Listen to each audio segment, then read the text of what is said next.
one unlocked door, one stolen pair of underwear, and a roommate who turned my new home into a nightmare. When Rob demanded I remove my bedroom lock, I knew something was wrong, but nothing prepared me for waking up to him, sitting on my bed in the dark. When I was 23, I had to move out of state for work. I still work with the company, but I've been able to move back to my hometown and work at the local office here. At the time, though, I needed somewhere to live that wouldn't break the bank. I made a post on basically all the websites looking for a roommate: Facebook, Craigslist, Twitter, and even my neighborhood subreddit. A guy named Rob reached out to me on Facebook, saying he had a room available at his place. I looked at his pictures to see if he seemed like a normal guy, and he did. I was open to having a male roommate, as long as they seemed okay, even though my parents were really against it. Rob and I FaceTimed, during which he gave me a virtual tour of the place. Apparently, he owned the house outright. It was a modest home in the middle of town, only a 10-minute drive from where my office would be. He also seemed pretty nice. I didn't get any bad vibes. His price was fair, and his rules seemed reasonable too. He said the room was available to move in right away, which was perfect. So we settled on it. A week later, I had all my things packed and drove down. I met Rob right outside the house, where he greeted me and handed me a key. The first thing I noticed was he was really short. He was eye level with me. He helped me bring some of the bigger, heavier bags inside. He showed me my room, which was already furnished. He said one of his friends had been living there and recently moved out. I replaced all the pillows and bed sheets, with my own, of course. The rest of the day was me settling in. Rob, I could see, was trying to get to know me and make me feel at home. I didn't get any overly friendly vibes yet. The next day was Sunday. Rob offered to drive me around town to show me around. I wasn't eager to, but I said sure, just to start off on a good note with him. He drove us around, showing me where the good shopping centers are. Nice restaurants and stuff like that. But then he offered to get us lunch.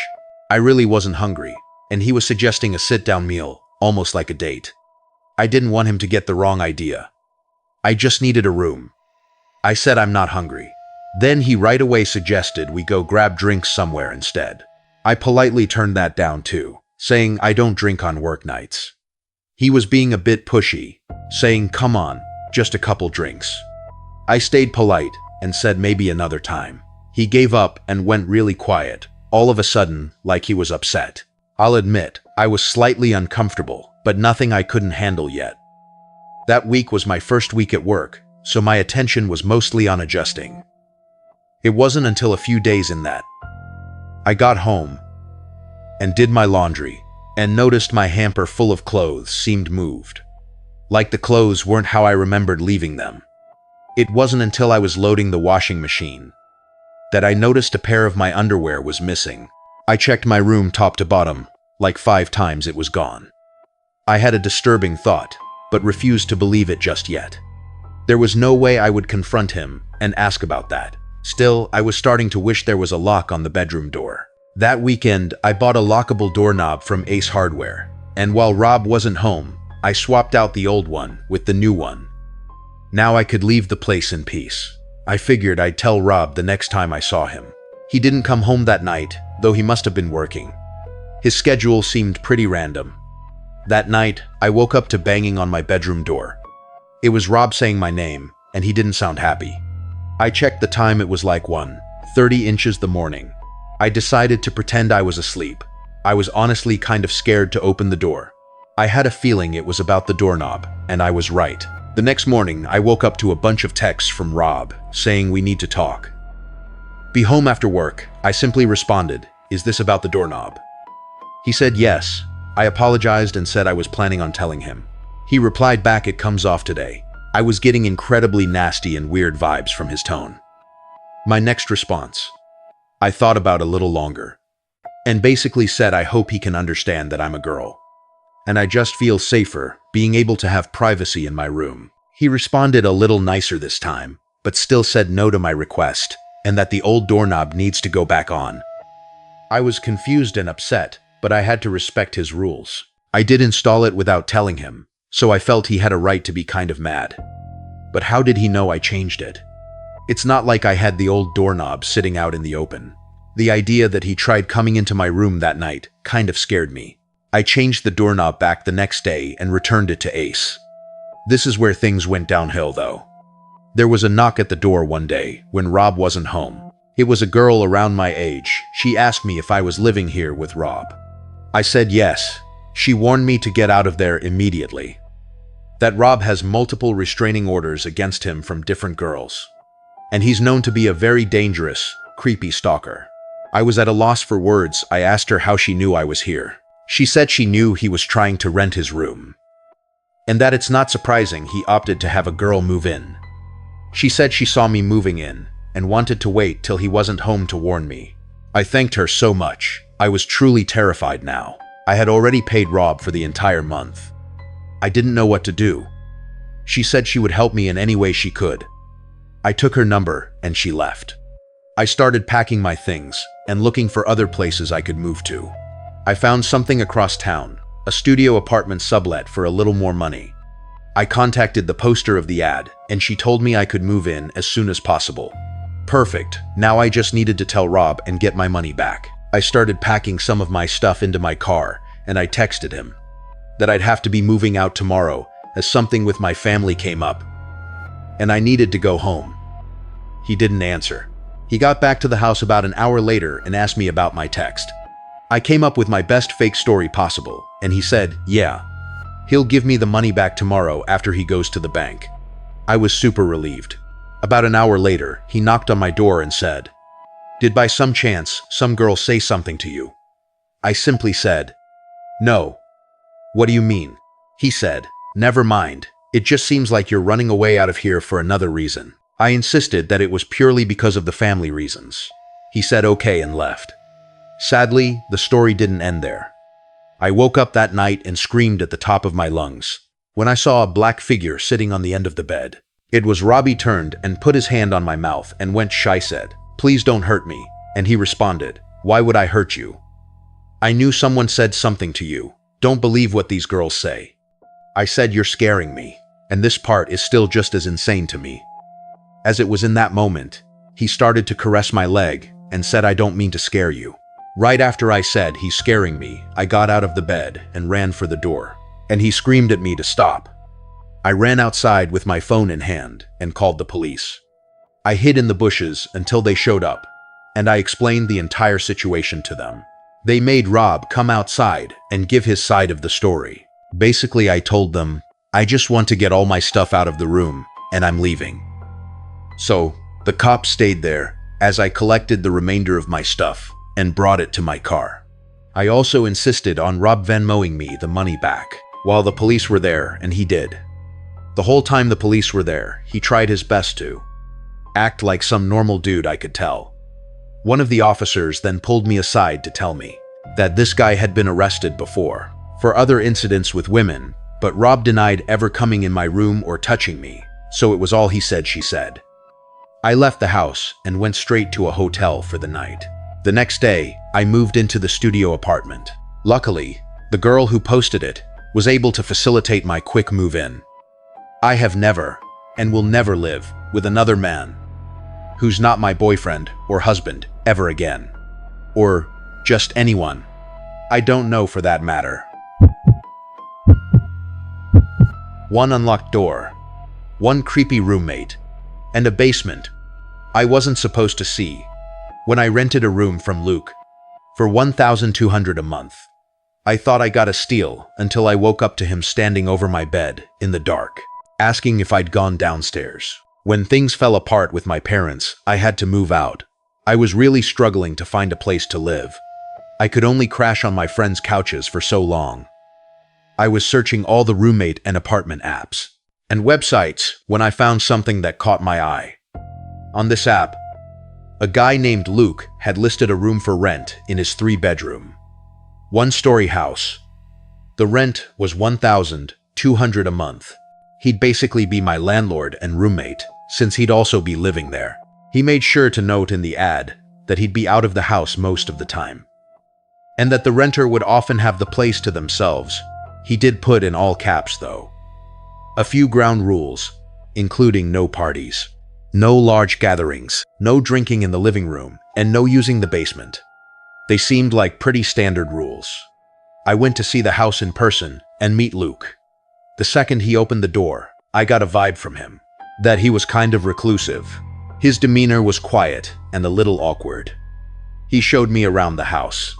I could tell he was nervous because his voice shook and he stuttered a bit. The bedroom was a good size, and the actual layout of the house was nice. It was an open floor plan, so the kitchen, living room, and dining room were all one big open space. For $1,200 a month in my area, it was a steal. He laid out a few more rules in person, and he stressed again that I couldn't go in the attic or the basement, since he used them for storage only. Sounded fair enough. Right then, I told him I was interested. We shook hands. I left, and 2 days later, I was moving in. We didn't sign any lease or contract. I was just gonna pay him under the table, month to month. On the first of every month, I settled in pretty quickly. The bedroom I was renting was already furnished, with a bed and basic furniture. So, all I really did was hang some of my wall decor and fill the dresser and closet with my clothes.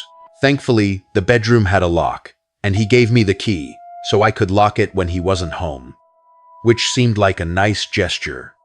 At first, Luke never told me what he did for work. He just said he usually wouldn't be around, but I quickly learned that wasn't true. Every time I came home from work, his car was always in the driveway. Pretty soon, I started noticing loud noises outside my bedroom at night, from footsteps to doors constantly opening and closing. One night, I went out in the middle of the night just to use the bathroom, and I noticed the basement door was open. I walked over to the top of the stairs and looked down. There was a dim light coming from down there, seemingly from a far corner out of sight. I heard banging sounds from below. It was like 2 a.m. What could he be doing down there? Then the banging stopped, and Luke appeared at the bottom of the stairs and looked up at me. It was so creepy that describing it in words doesn't do it justice. He looked visibly annoyed as he stared up at me. I apologized and said I'm just going to the bathroom. He almost angrily responded, "Shut the basement door." I listened to him, totally weirded out. I used the bathroom and went back to bed. I lay awake for a while after that, my mind racing, wondering what he was doing. About a week later, I came home and noticed my bedroom door was unlocked.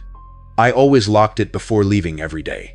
I looked around my room to see if anything was missing, and while nothing seemed to be gone, I noticed some things had been moved.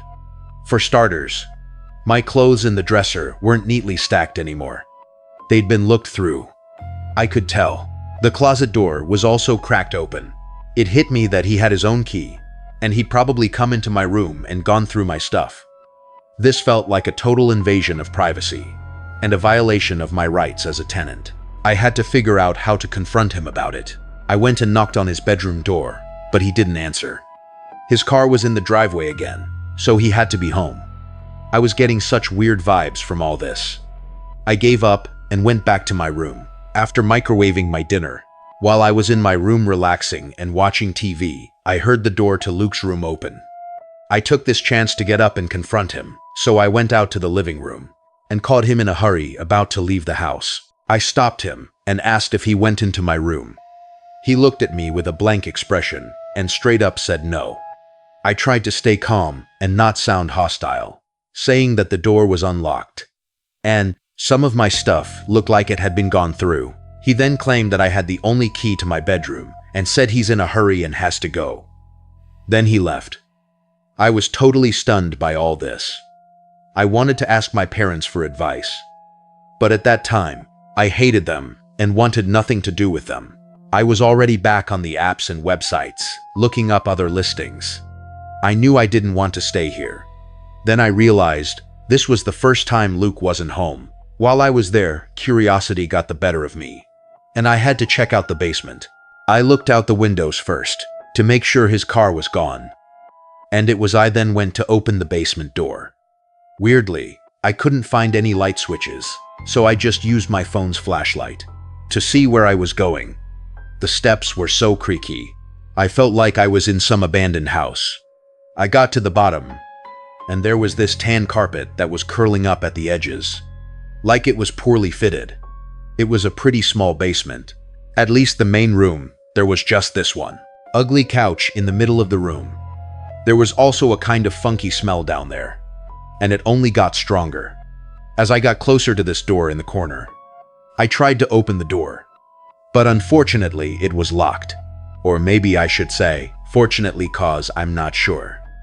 I really wanted to know what was in there, making that smell. It almost smelled like raw sewage, but worse. I did a quick sweep around the main part of the basement though, and I didn't find anything. Just some taped up cardboard boxes, which I wasn't gonna open. I went back upstairs and shut the door. The rest of that night, I stayed in my room. I never heard Luke come back. He must have returned after I fell asleep. I woke up. The room was still dark. My alarm hadn't gone off. Something else had woken me up. I heard the floor next to my bed creak, and I turned and saw Luke leaning over my bed, staring at me.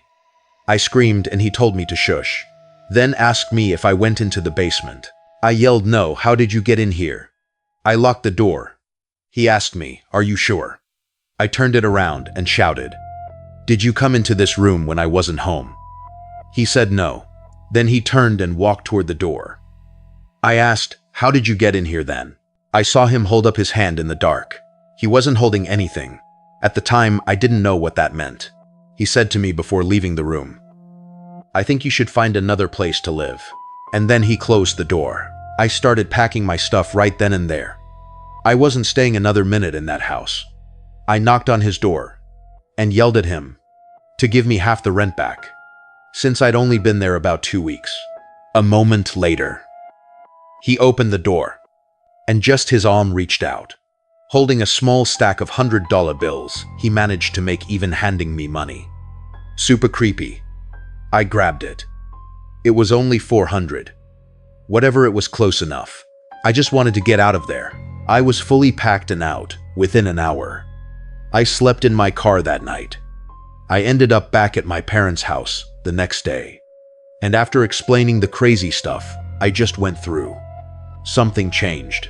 They were more welcoming about me coming back. I still moved out a month later, but my parents and I are fine now. If you're thinking about having a random roommate from online, just be careful and trust your gut after meeting them. One hidden drawer, dozens of photos, and a roommate I'll never forget.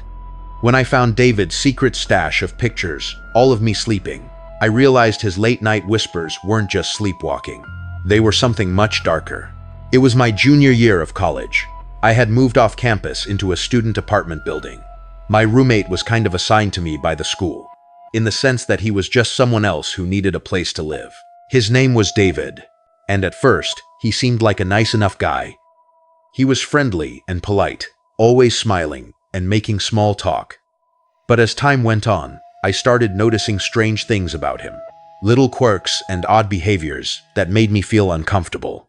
It began with the way David would always hang around in my room, asking intrusive questions about my personal life and snooping through my stuff like it was no big deal. At first, I brushed it off as harmless curiosity, even though it felt weird. But the more it happened, the more it bothered me. Then there were the sounds I would hear coming from David's room late at night. Talking and shuffling noises that were kind of concerning. I tried to ignore them, telling myself it was just David watching TV or on the phone. But deep down, I knew something wasn't right. One night, I couldn't sleep because of the strange noises from David's room, so I decided to check it out. I crept quietly down the hall and pressed my ear against his door, trying to hear what was going on inside. What I heard was just weird. It was the sound of David whispering to himself, his voice low and muffled. And then, just like that, the whispers stopped and there was silence. Then, I heard David said my name. Did he somehow know I was outside his door? I quickly and quietly tiptoed back to my room. I slipped into bed, not knowing what to think. Why was David talking to himself? Was he hiding something, or was he sleepwalking?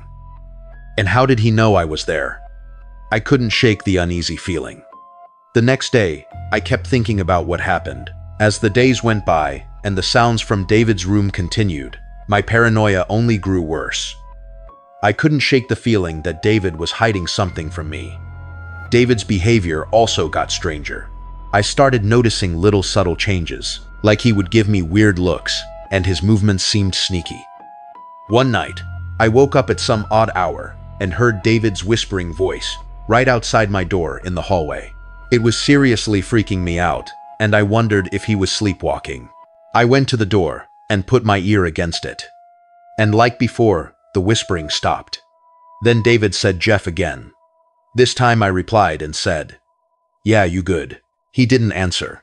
I just heard his footsteps walk back to his room. The following night, I woke up to the sound of my bedroom door closing. I heard David's footsteps walking away down the hall. This was getting out of hand. The next day, I decided to confront him about his possible sleepwalking. I told him I'd been hearing him walking around late at night and heard him close my door last night. I asked him if he's ever been known to sleepwalk or have any sleep disorders. He seemed unsure how to answer at first, but then said yes. He does tend to sleepwalk sometimes. I wasn't buying it though, something was up. I decided to search David's room for answers. I knew it was risky, but I couldn't ignore that nagging feeling.